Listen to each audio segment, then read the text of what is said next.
Top of the motherfucking morning to you, my friends. Welcome one, welcome all to my podcast, Alexandra Unfiltered, a show where we hypothesize, theorize, and analyze all about women's rights, women's wrongs, and everything in between.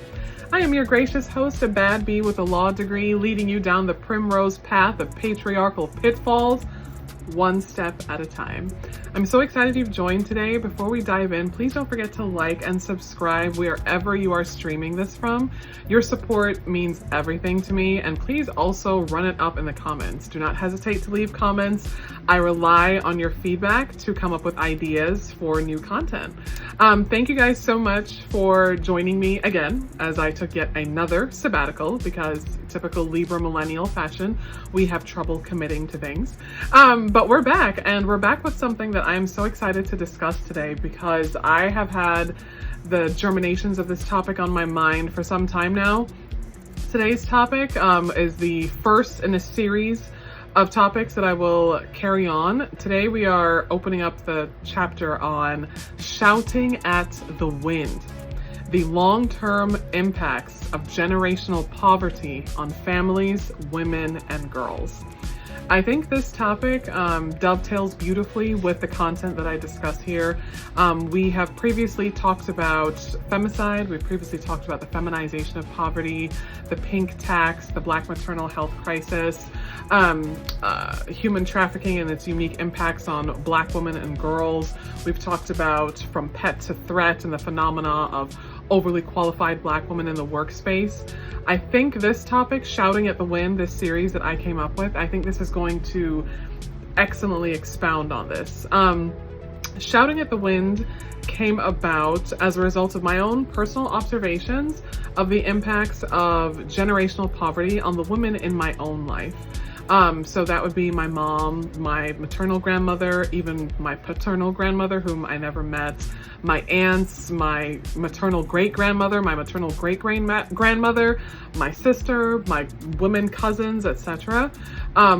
Watching the different ways that poverty and financial struggle have uniquely impacted us as women has left indelible marks on me, on my personality, on my mental well-being, on my outlook, etc. It's definitely been something that has fueled my pursuit of higher education. It's part of the reason why I studied sociology at Michigan State University and minored in anthropology, and it is absolutely the driving reason why I pursued my Juris Doctor, aka my law degree, and became a bad bee with a law degree. I came up with the idea shouting at the wind because I observed that for those of us who have encountered poverty for any period of time, fighting poverty is like an uphill battle, and it can feel so useless, so futile, and so pointless. It can feel as though you are quite literally shouting at the wind. It feels as though it's this pointless effort that you are running in place. It feels like you're running in sand or running through mud, and for every 20 steps forward, you take 30 steps back. That's what it feels like, trying to overcome the impacts of generational poverty. I want to remind everyone that all of our stories have a purpose. My story, especially that I'm sharing with you, I'm sharing for a multitude of reasons. One, of course, I treat my content as a personal diary, so this is sort of like a bloodletting for me.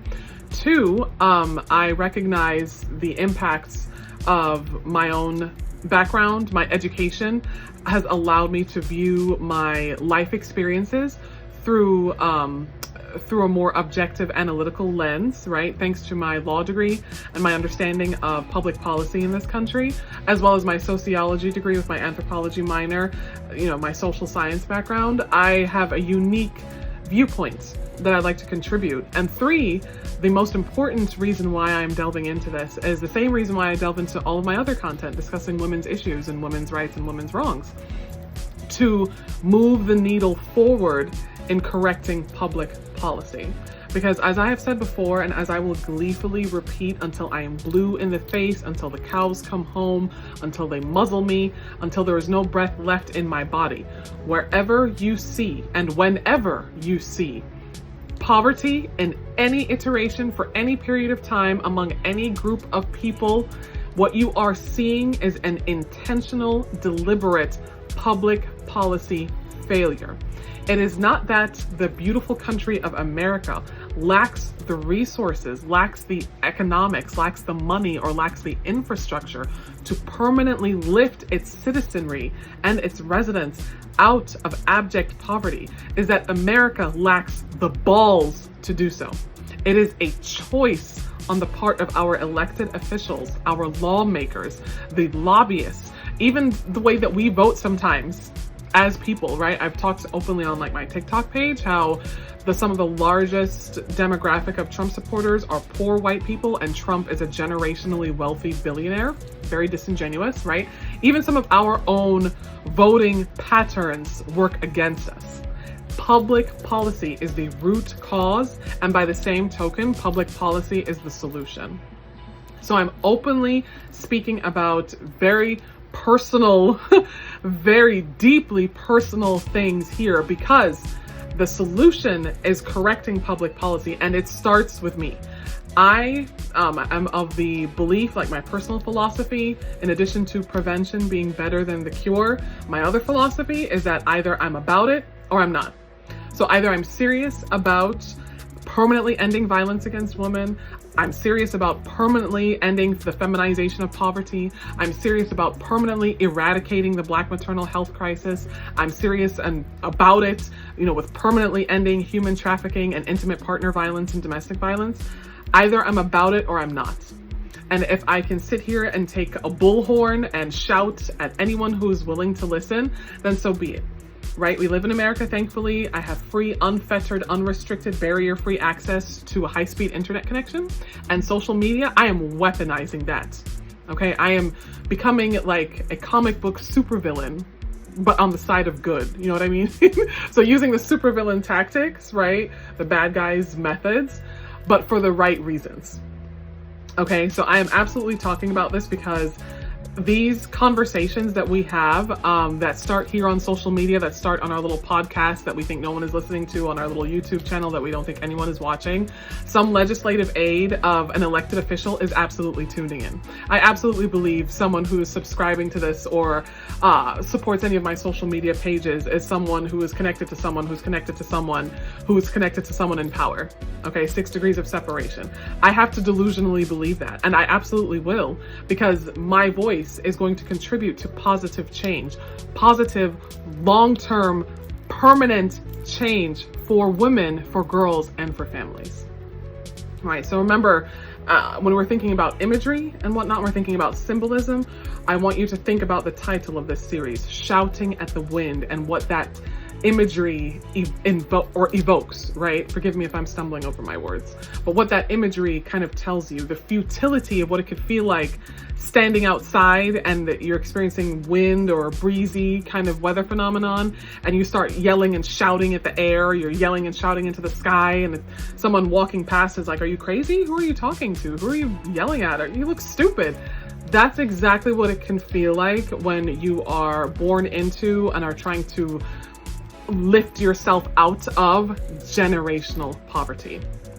That feeling of futility, hopelessness, helplessness, that's all that you're feeling. And again, understand that that is by design, right? The design of the public policy failures in this country are such that you will become exhausted mentally, physically, and emotionally, working quadruple platinum overtime, attempting to lift yourself out of generational poverty by doing every single thing that the same people in power tell you to do to no longer be impoverished, completely ignoring the same infrastructures that are in place that routinely discriminate either on the basis of race, ethnicity, national origin, gender, sexual orientation, etc. The people in power will tell you, oh, there are mechanisms for you to lift yourself out of poverty. And they'll put, a little bit of those mechanisms in place, and you still have to go into lots of debt, student loan debt specifically, to achieve an education, to lift yourself out of that poverty. And that's on the off chance that you graduate and are able to land a high-paying job that can afford to pay off your student loan debt while also building a life for yourself in an ever-increasing cost of living crisis.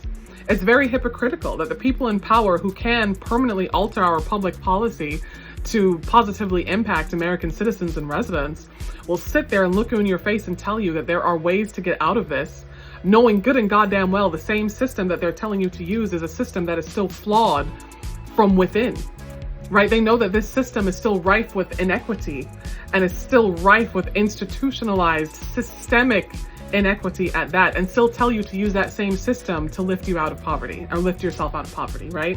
And this is America. We all know America is pull yourself out by your bootstraps, rugged individualism. No one is going to help you. No one is coming to save you. America is a very individualistic society. Okay, that's fine. That's the nature of the beast. But we are Americans. There is no America if there's no us. So why does our public policy, on the one hand, demand our labor and our taxes, and then on the other hand, tell working families and tell disabled people and unemployed people that they can't even qualify for food assistance? But I still have to, even when I receive, that's the thing, you will receive unemployment wages and you still pay taxes, right? So even your unemployment wages are still taxed and you can't qualify for food assistance to eat? Wild, crazy work. Those kinds of public policy initiatives, those kinds of statutes and that kind of legislation is exactly what contributes to generational poverty. All right.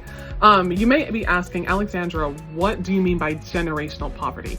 I mean by generational poverty, the definition I have crafted that I am using is poverty that transfers from one generation to the next.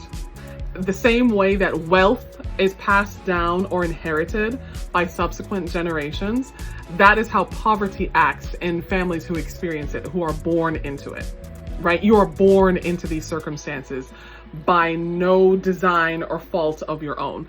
And you could say, yes, that's kind of true of everyone, Alex. We're all born. We don't ask to be here.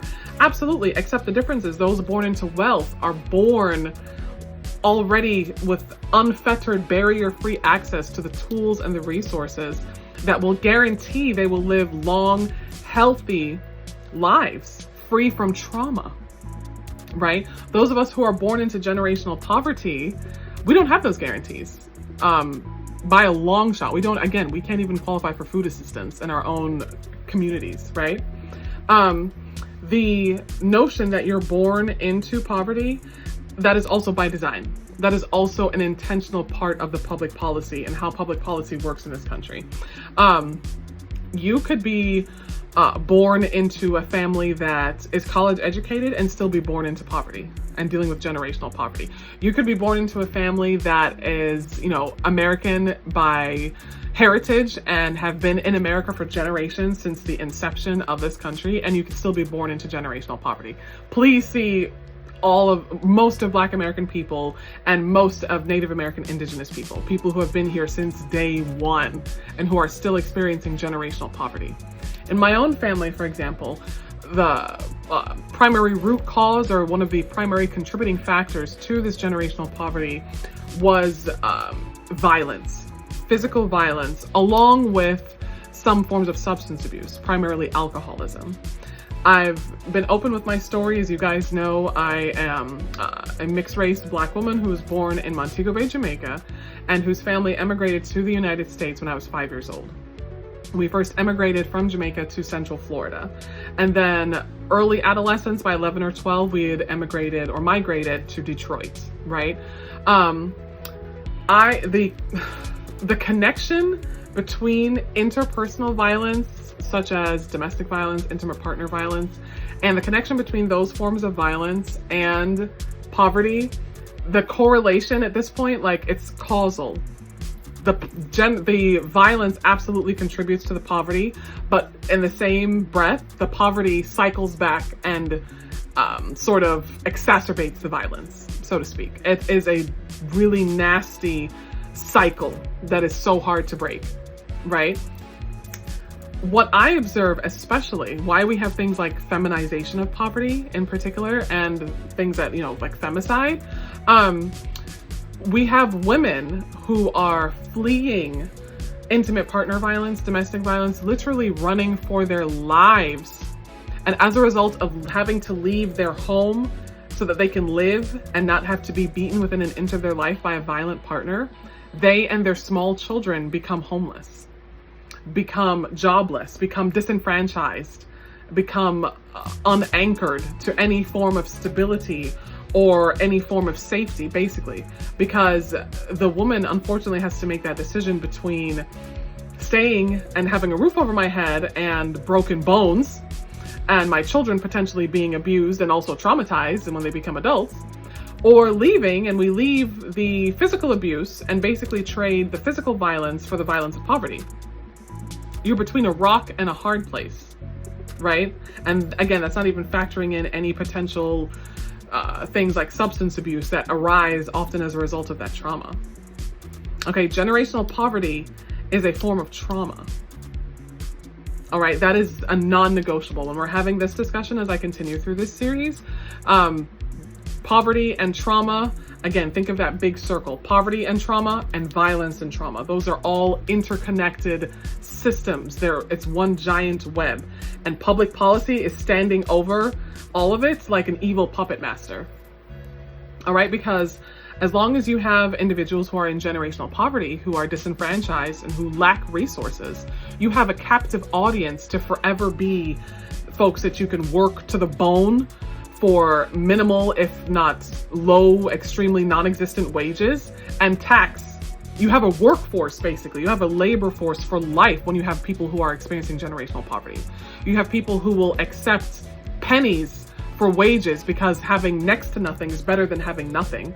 You have a permanent tax base of individuals who are too tired and too exhausted to fight the system because they're fighting everyday life just trying to survive.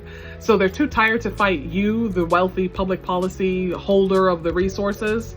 The proletariat is too tired to fight the bourgeoisie. So they just go on being proletariats for life, right?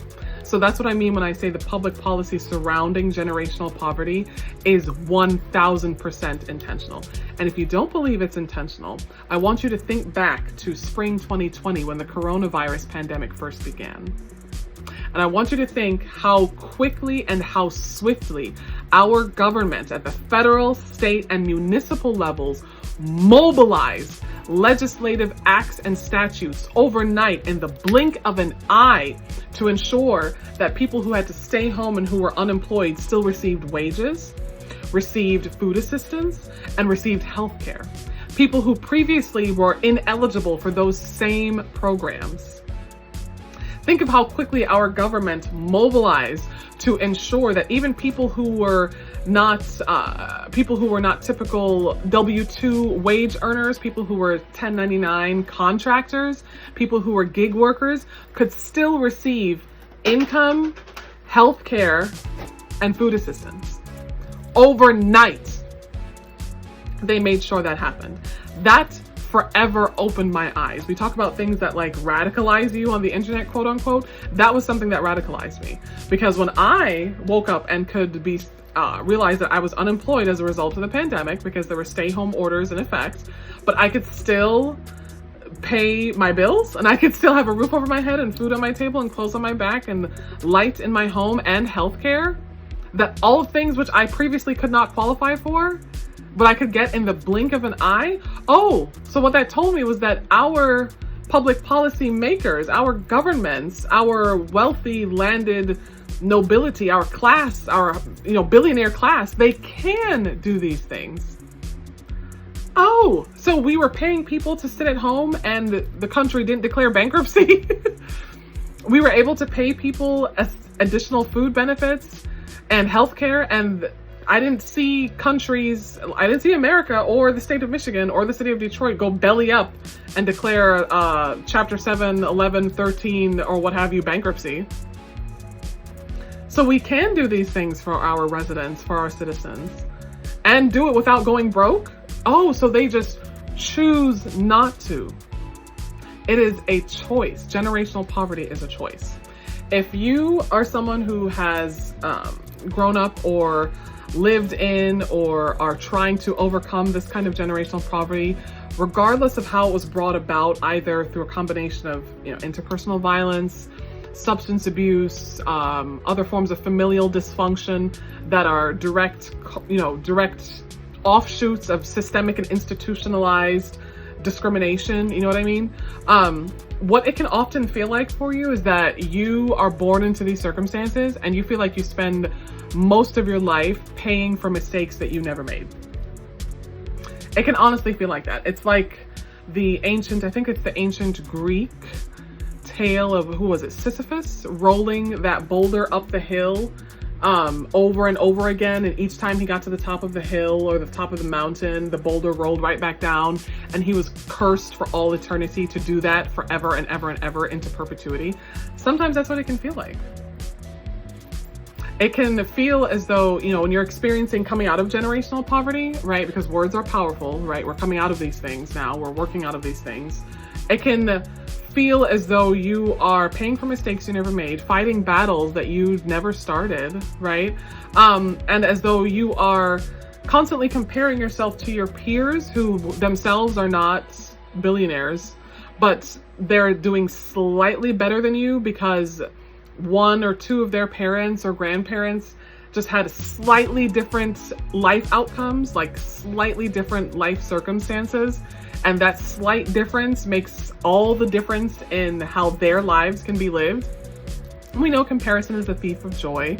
We absolutely accept that. We know that. But we're human beings. We are human after all. And we're going to look around at others around us while we're experiencing these things to try to find some commonality, to try to find some connection. It's only natural, right?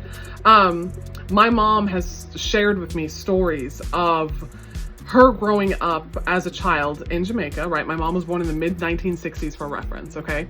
And when she went to visit her grandmother in the country, the rural part of Jamaica, they lived in a part of Jamaica that did not have like electric current, much less running water, right? And this is the mid-1960s in Jamaica, which is an English-speaking country, right? That was liberating itself from the stranglehold of colonialism, right? My maternal grandmother, my mom's mom, who passed away in 2017, who also co-signed on my student loans so that I could go to law school and get my law degree. May she rest in heavenly peace and power. She passed away, and for a long time when I was a kid growing up, like watching her and spending time with her, I always observed that she had beautiful teeth. They were white, they were straight and whatnot, and I just thought and just assumed, well, maybe she wore braces when she was a younger woman. It wasn't until she was much older, and it wasn't until I was an adult, that I learned that all my life the teeth that I thought my grandma had were actually dentures. And like 32 teeth, all 32 teeth were dentures, top and bottom rows, right? And I learned, my mom shared with me that the reason why grandma had dentures on the top and bottom for like all of her teeth was because the poverty that my grandmother grew up in as a child in Jamaica was so abject and was so potent. She never went to the dentist and grew up somewhere that didn't have running water or electric current. And as a result, her teeth didn't develop. So all my life, my grandma was someone who wore dentures as soon as she could afford to move to the city and get a good job and pay for dental care as a young adult. And she just wore dentures her whole life because she didn't have teeth as a result of the abject poverty inflicted upon her and her family thanks to things like colonialism and enslavement and violence against women. All of these things are connected. None of this happens in a vacuum. None of this happens in a silo where one thing is happening over here and then another thing is happening over here and they have nothing to do with each other. Lies. Our stories are connected and are interwoven with one another in shocking ways. And I'm describing people, mind you, my mom, who is my captive audience, who's actually sitting listening to this podcast right now. Hi, Mom, love you, kisses. And my biggest cheerleader, along with my sister, who I forced both of them to listen to my content and like my stuff on social media, whether they want to or not, right? My mom is describing things that she has living memory of. My mom is not 60 years old yet. My grandmother, when she passed, was 71. She passed in 2017. These are people who I live with and touch and feel and talk to. And I say that to say that these issues are not ancient. This is not ancient history. I'm not digging up buried history or something like that. It didn't happen that long ago. These things are real and are very recent in our living history, right? Again, my mom is not 60 yet, and my grandmother was only 71 when she passed in 2017. She didn't get to see 72, right? I talk about my father, who was my father, and who suffered, or rather chose to suffer from, I should say, alcoholism. And as a result of his demons that he never addressed, and as a result of his desire to maintain power and control, was physically violent towards my mother and to all of his prior spouses, partners, baby mamas, etc. before he married my mother. I am 32 years old as of the date of this recording, and my paternal grandfather, the father of said alcoholic father, was born in 1889. All right, I'll repeat that. I am a 32-year-old millennial, and my paternal grandfather was born in 1889. Not my paternal great-great-grandfather, not my paternal great-great-great-grandfather. Someone whom I would just call my grandpa on my dad's side was born in 1889. And I am here today as a 32-year-old woman. Yes, my father was born in 1934. It's a long story. I'm working on the book for that. That's a separate narrative, okay? Woo! But I say that to say, I'm saying things like my paternal grandfather was born in 1889 and my grandmother was only 71 when she passed and my mom is not even 60 years old yet and has living memory of these things.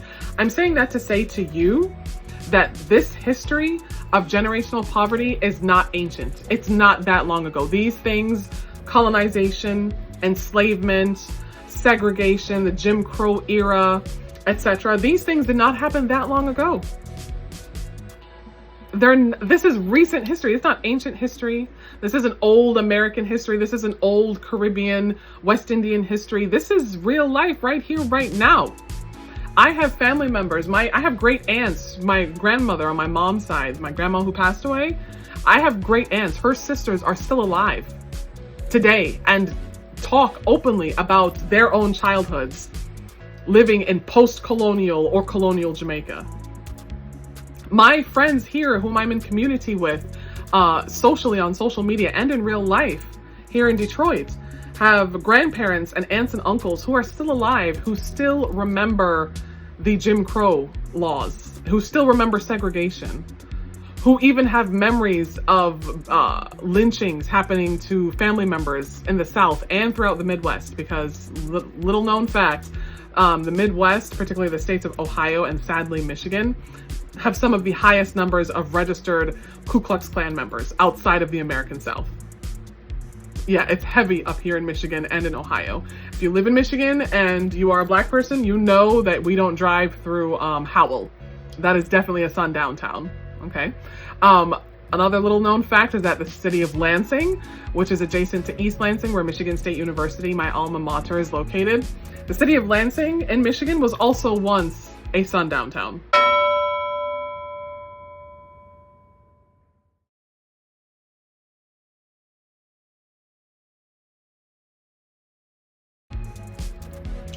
These things are not ancient history. All of these things come together to inform and explain why people like myself, millennials like myself, Generation Z like my sibling, my sister, and my cousins, for example, are talking about generational poverty.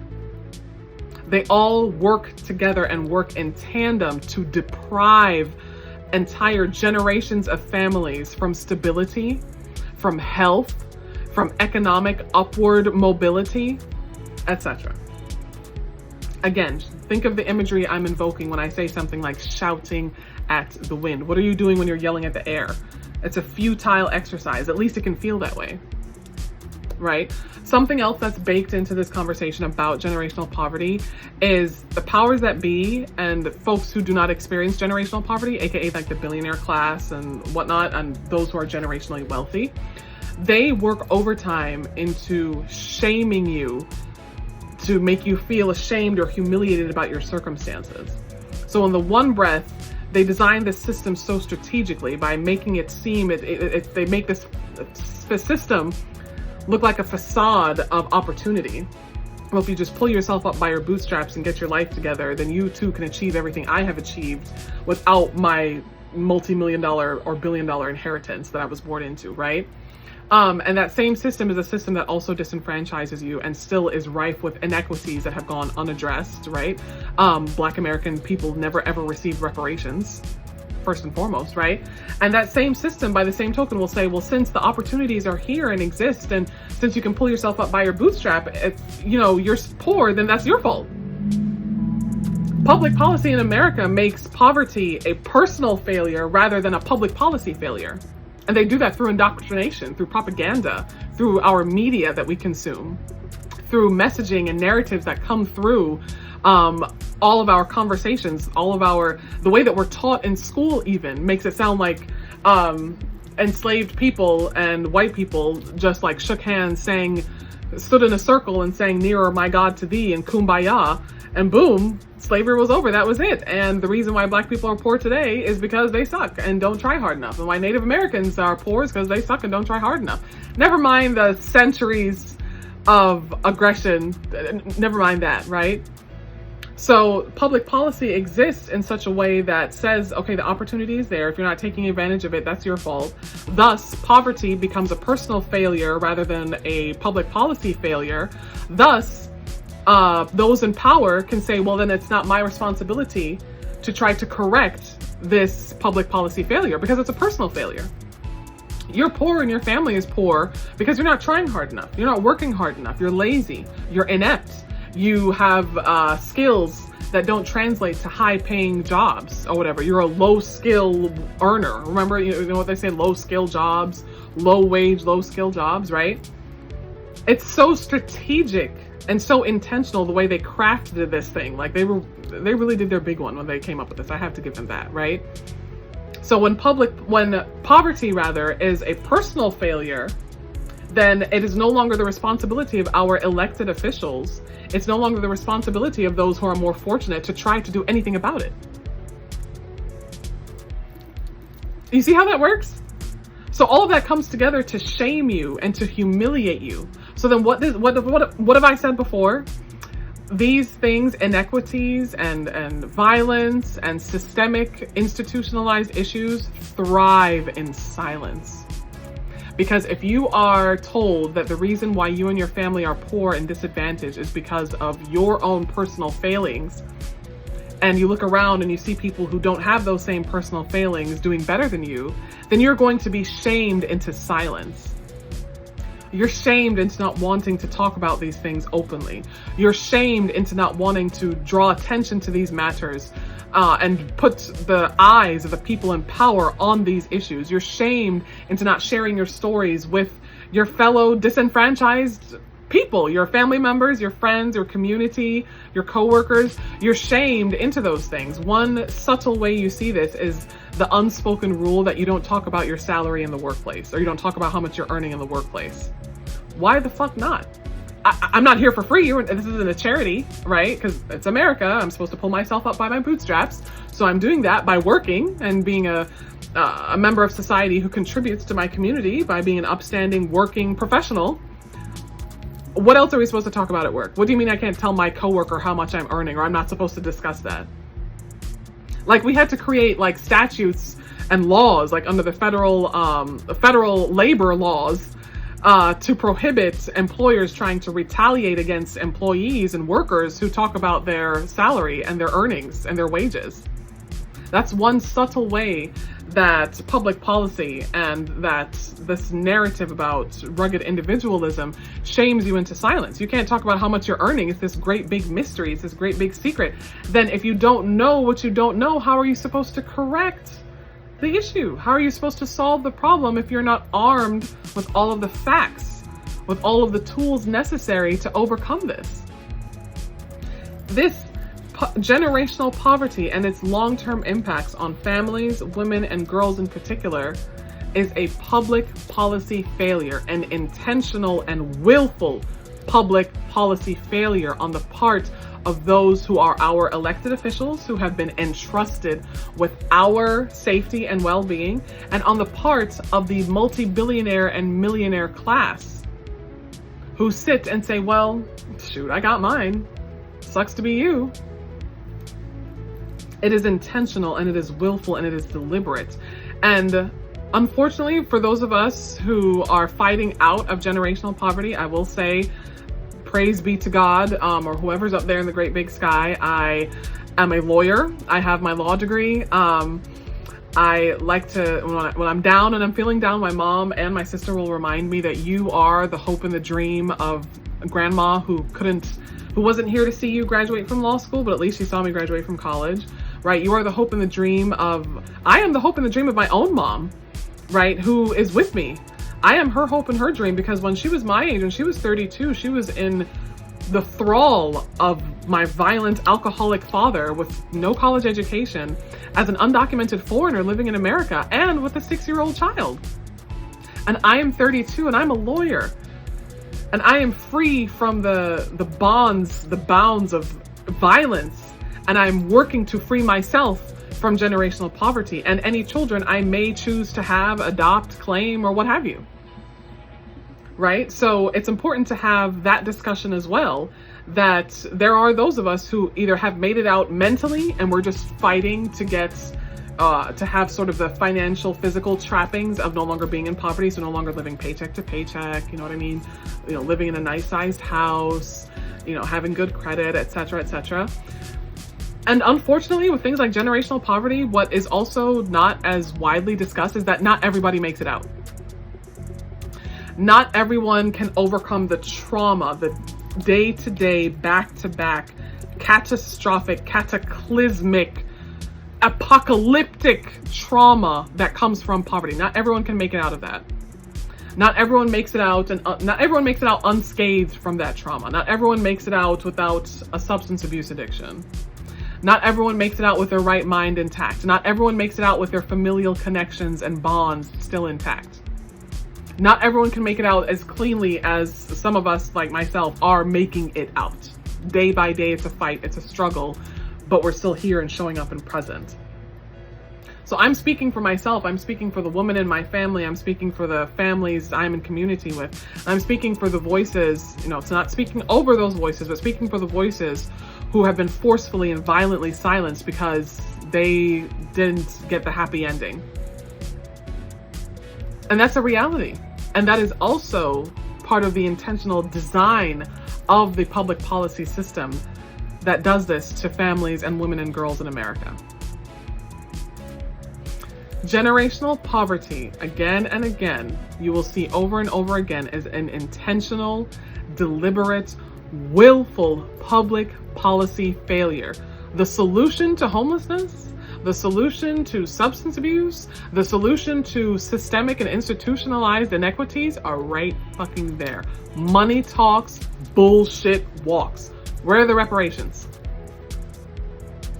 Where are the statutes and the laws that more heavily prosecute and criminalize domestic violence and intimate partner violence? Where is the criminal justice reform that overhauls family court systems so that women trying to seek PPOs and restraining orders and women trying to divorce violent, abusive spouses are not forced by law to share custody of their children with said violent, abusive spouse? Where is that? Money talks, bullshit walks. Where is the overhaul of our labor laws and our employment laws to protect workers from discrimination and to repay those of us who have experienced discrimination in the workplace and as a result were deprived of high-paying wages and earnings? Where is that? Money talks, bullshit walks.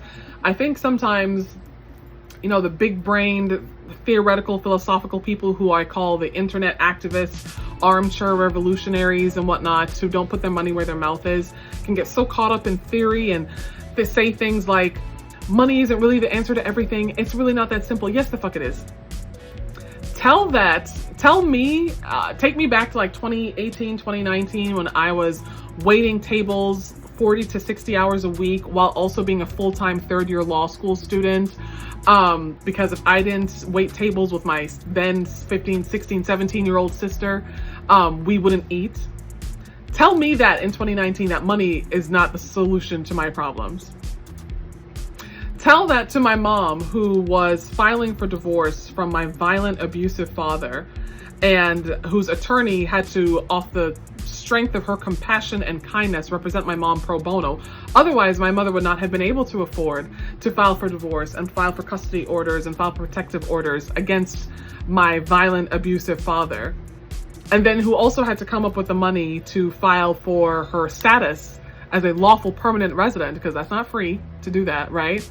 Tell that to my mom then, that it's not that simple. Money isn't the answer to everything. Tell that to the legions and generations of Americans, Black, white, Native, Hispanic, what have you, East Asian, South Asian, everything in the book, right? Tell that to the legions of people who have lived through generational poverty, who are living through generational poverty, or who are fighting to come out of generational poverty, that the answer cannot be that simple. Money does not answer all the problems. Money doesn't answer all your problems because you're just fucked up in the head and you haven't found the right places to shop, and you're not worried about where your next meal is going to come from. You're not worried about how you're going to keep a roof over your head, how you're going to put gas in your car if you have a car, how you are going to put clothes on your back or feed children, how you are going to access healthcare if you have a disease, an illness, etc. Yeah, money's not a problem for you, so you're projecting on the rest of us. Stop it. Money talks, bullshit walks. Generational poverty and its long-term impacts are intentional, willful, deliberate failures on the part of our public policy makers and our lawmakers and our legislators and the billionaire class who our lawmakers allow themselves to be influenced by. For the same reason, money talks, bullshit walks. But this is America. You know what else talks? The Second Amendment. It's like, what, 435 members of Congress? Okay. And 363 or so million Americans. Second Amendment is right there. So to our lawmakers and our public policy makers, keep tiptoeing around this. Keep beating around the bush and thinking that this shit is a game and that people are just going to keep putting up with this generation after generation after generation. Nothing lasts forever. And if you're listening and watching and tuning in and you are feeling absolutely discouraged and saddened and beaten down by the generational poverty that you have experienced, are experiencing, etc., you are not alone. Do not let them shame you into silence. Do not let them try to talk you out of, or rather try to convince you to keep your mouth shut about these things. Grab a soapbox and a bullhorn and be obnoxiously loud about what you are being subjected to, because it is not normal.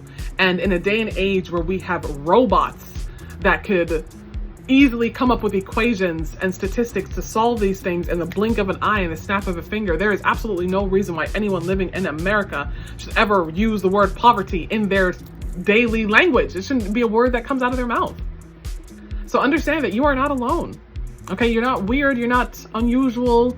It's not your fault entirely, right? Of course, we all make our own individual choices and decisions, but the silence that they're trying to shame you into feeling is working in the favor of the people in power. It's not working in your favor. Be absolutely bold and unabashedly unashamed and upfront and straightforward and forthcoming about the impacts that this has. Poverty destroys relationships. Poverty destroys physical health. Poverty destroys mental health, right? We inherit the DNA from our ancestors and our loved ones who lived through poverty and trauma. That trauma is stored, in our DNA and in our cells and in our bones, and we inherit it even when we're not born into the poverty anymore. That's what poverty does. It takes a sledgehammer to families, to relationships, to connections, to your mental health, to your physical health. It takes a sledgehammer to your ability to hope and believe and dream for a better future. But it ends with me. That's my mantra. As I expound on this series, I don't know how many episodes I will do in this series. I'm kind of, in a way, I'm halfway freestyling while also halfway trying to be academic as well and informative. That's my role here, is to inform and to educate. But you are not alone. And generational poverty is something that, as much as white Americans and Americans in general don't want to acknowledge, it's something that has impacted all of us, because there's only 1% of billionaires and there's 99% of us. So if you're not a billionaire or born to a billionaire or married to one, or born to a multimillionaire or married to one, I have some news for you. You're actually closer to homelessness than you believe. You actually have more in common with the people on the street whom you walk by and make fun of. You actually have more in common with the single mom with multiple children living on Section 8 voucher housing. You actually have more in common with the folks who rely on funding from the federal government and from the state government to eat and to access healthcare. One pink slip, one medical catastrophe or disaster. The number one reason why people file for bankruptcy protection in this country is because of medical debt. I say all of that to say we have more in common than we do apart, which is why it is up to us, and the onus is on us to, in this one thing, just this one thing alone, unite and band together to eradicate poverty and eradicate generational poverty in this country once and for all. Thank you so much for tuning in today for the first episode of this series, Shouting at the Wind, on Alexandra Unfiltered. Like I said before, please don't forget to like and subscribe and comment. Please also feel free to share this amongst your network if you are so inclined. I appreciate your time. I appreciate your attention. And I certainly hope what you do with this is you take what I'm saying to heart. And I hope it inspires you and motivates you to join this cause, to join in this fight, and to take a bullhorn to every single elected official you can think of and tell them, I will not vote for you, and I will tell everyone I know to not vote for you, and I will tell everyone I know to not contribute to your campaign if you do not tell me what your platform is with respect to eradicating poverty permanently. This has been yet another episode of Alexandra Unfiltered. Until next time, bye-bye.